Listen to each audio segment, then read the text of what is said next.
বেতন ভাতা সংক্রান্ত জটিলতার জেরে সোমবার মধ্যরাত থেকে ধর্মঘটের ডাক দিয়েছিল বাংলাদেশ রেলওয়ের রানিং স্টাফরা।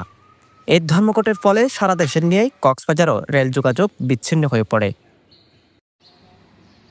চট্টগ্রাম থেকে সকাল 7টায় ছেড়ে এসে কক্সবাজারে সকাল 10:30টায় পৌঁছানোর কথা থাকলেও ছাড়েনি ঈদ স্পেশাল নামে একটি ট্রেন।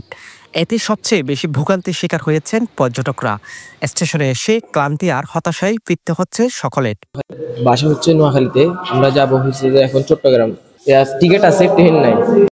বলতেছে যে আপাতত ওদের কর্মস্থল স্থগিত, কোনো নেই, যদি রিফান্ড করে অনলাইনে নাকি ক্যাশে টিকিট কাটাচ্ছে কিনা। আমি বলছি অনলাইনে, বলছি যে বিকাল 3টার পর অনলাইন অপশন দেবে, টিকিট টাকা ফেরত নেওয়ার জন্য বলছে।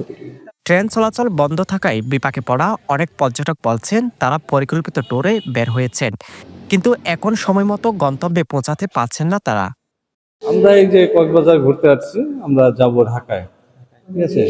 এখানে আসছিলাম টিকিটের জন্য, গতকালকে আসছিলাম, ডিসি বন্ধ, আজকে আসলাম, এখনো বন্ধ বলে অবরোধ।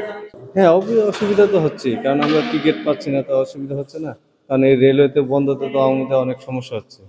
এখন তো আমার যাওয়ার সমস্যা হবে।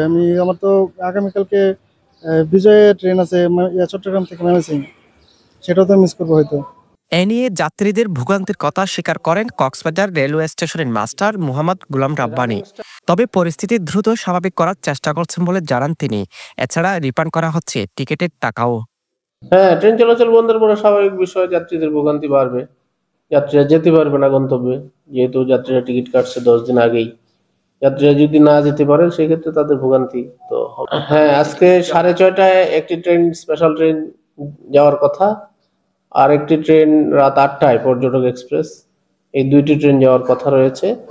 তবে যাত্রীরা যদি ট্রেন ধর্মঘট যদি অব্যাহত থাকে, সেই ক্ষেত্রে যাত্রীরা অনলাইনে যারা টিকিট ক্রয় করেছে তারা অনলাইনে রিফান্ড করতে পারবে। সম্ভাবনার বিষয়টুকু অনিশ্চিত। ধর্মঘট যদি 1 ঘন্টার মধ্যে প্রত্যাহার হয়, 1 ঘন্টা পরে থেকেই ট্রেন মুভমেন্ট স্বাভাবিক হবে। ধর্মঘট যদি আরো 3 দিন চলে, সেক্ষেত্রে 3 দিন বন্ধ থাকবে। মূলত মূল বেতনের সঙ্গে রানিং অ্যালাউন্স যোগ করে পেনশন দেয়া এবং আনুষঙ্গিক সুবিধা দেওয়ার দাবি পূরণ না হওয়ায় সোমবার রাত 12টার পর থেকে কর্মবিরতি পালনের ঘোষণা দেয় বাংলাদেশ রেলওয়ে রানিং স্টাফ ও শ্রমিক কর্মচারী সমিতি।